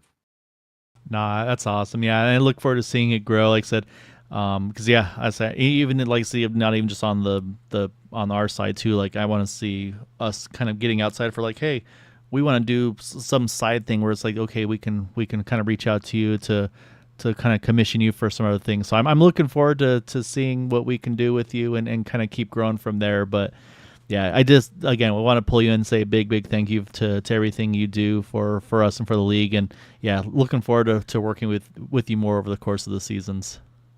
I appreciate that, and I'll be happy to work with you guys. Congratulations to Ray, on the championship this year, and I'll be letting you know where I'm working on a new project now. For a lot of the iRacing guys, I'm going to try it out and see how it works. Is making the dashboards. Ooh. Yes, I thought it would be a cool idea, to get the aluminum and sublimate whatever they want on that. Again, making it more personal. And instead of the guys paying, well, I don't know what they go for, $400 to $600, they're going to be more affordable as well. So, there's nothing like getting something very personal at, a reasonable rate. So, that's what I'm going to be trying to work on in the off season. Oh, that'll be incredible. Yeah. So no, you'll have to keep me in the loop on that one because I always like finding things to get myself in trouble with my wife with. So that might be on the top of my list. But Frank, again, appreciate you so much, man. Like I said, definitely looking forward to seeing you on track some more. And then, like I said, definitely working with you as well with the league. And like I said, if depending what nights you're free, if I'm able to run those races too, I'm hopping on. We're gonna work together. We're gonna push to the front. Sounds like a plan. I thank you guys for having that league, and thank you for Brandon and yourself for actually broadcasting. It's awesome. So I'll be sticking around. Awesome. That's what we want to hear. We want to keep you over here as well, sir. So say again, appreciate you so much. Look forward to seeing you on track next season. Like I said, well, Brandon and I we're gonna find some ways we'll get ourselves on track too. It's like I miss racing too much. So but yeah, thank you again though, Frank, and look forward to chatting with you soon, sir. All right, guys, take it easy. All right, Brennan, that is our championship sponsor, Ranger Creative Concepts. So again, I got to give him love as well. Like I said, just a really good guy, and like I said, just unfortunately, just doesn't have the squirrels this season much to help him out. So hopefully, we'll be able to steal them a little bit more. Or like I said, I mean, he again, as open as this league is for everything, there's always people that are willing to kind of take other drivers on. I mean, we've talked about that with some of the other teams during the top 3 interviews. They say, yeah, if you have any questions, reach out to us, or if you want to hang out on Discord with us. It's like I said, that's what I love about this league is it's just so open and just kind of just willing to work with one another, and I think that's what's helped this thing kind of continue the way it's been. Yeah, it definitely makes it easier racing. That's for sure. And once again, I just want to give a shout out to Ray. I don't think it's really sunk in on what he's done. He beat a lot of great drivers in this season. There was a lot of cars, a lot of nights, and to work as hard as he did and pull off what he did, it's a heck of a run by him. And I think it will sink in more as it goes on, and then especially once he gets that trophy that Frank sends, because it's a badass trophy. I wish I had one. So I said we're gonna have to get back behind the wheel, man. yeah. There's some really, really good things going on here at Area 51. It makes you want to race so much more. And then like how it was brought up in the interviews, how these dudes just went 75 laps, 3 wide at the beginning, calmed down a little bit in the middle, and then came to the end. And of course they're gonna touch in the triover. That's racing, but 75 laps of green, good racing. You had to have good pit stops. And I say the same thing I said about week 2. These are the best drivers at super speedway racing that I've seen, and it showed off once again tonight. Yeah, no, they were amazing once more. And the other thing I got to tell you, we talked about the numbers for Ray with the 3rd, the 6th, the 3rd, and the 1st for his 4 playoff races. Gabe had a tough start at iRacing Super Speedway, wound up 15th, but then I said he kept Ray on us. He finished 2nd at Daytona, 1st last week, 1st tonight. I mean, he got the bonus points there. He was able to get those 10 bonus points. When you get the win, you get those 5 extra points over second. So yeah, I mean, Gabe, it didn't go the way he wanted to initially, but then man, he went for it there at the end. So like I said, he wasn't gonna roll over and let it happen easy, and definitely is exactly what he did. He went after him there, and but yeah, what a run though to the finish. You can see all the kind of the chaos there in the background from the finish once more here, but. Yeah, Brandon, got 2 champions over the course of Thursday and Sunday. And I say we'll be off for a little bit, probably a couple weeks, and then we'll be right back to it here again. I say a few little tweaks, hopefully on the broadcast side of things, on the visuals and all that. But it's going to be a lot of fun. Like I said, Thursday night switching to Sundays. We'll have all the info on the Area 51 iRacing website, as well as the Discord. Again, you can find that at area51iracing.com. But Brandon, I mean, it's been an awesome season. Like I said, it's crazy for me to think that this is your first season with me and Boomer. And like I said, I mean, you've hopped in this thing just full song, and you've been incredible. So I really, really want to thank you for your time and dedication. I know you've got a lot on your plates, but yeah, big thank you to being a part of this with us. No, thank you guys, and thanks to the drivers once again. They make it easy. They put on great racing. So I just kind of go with your flow and have a good time with it and enjoy it. So looking forward to next season. I've heard some exciting things. So if you're watching or you're racing, stay tuned, and it's going to be exciting. Yeah, it'll be fun. So everybody that watches, supports us here on Green White Checker TV, really want to thank you all for supporting us. I do need it before I get in trouble. At the very end, got to wish everybody a happy Mother's Day to all the moms. Say, unfortunately, didn't see Mama Groover tonight, but hope she's doing well. Caitlin, of course, as well, and of course all the drivers' moms, wives, girlfriends. Say there's a lot of them out there, so definitely hope you all had a wonderful day as well. For letting us also kind of broadcast and race and do all our shenanigans we do. Definitely appreciate you all. So that'll be it for us for a little bit of time. We have a little bit of an off season, but we'll be back soon. So until then, though, as always, take care, stay safe, have a good night.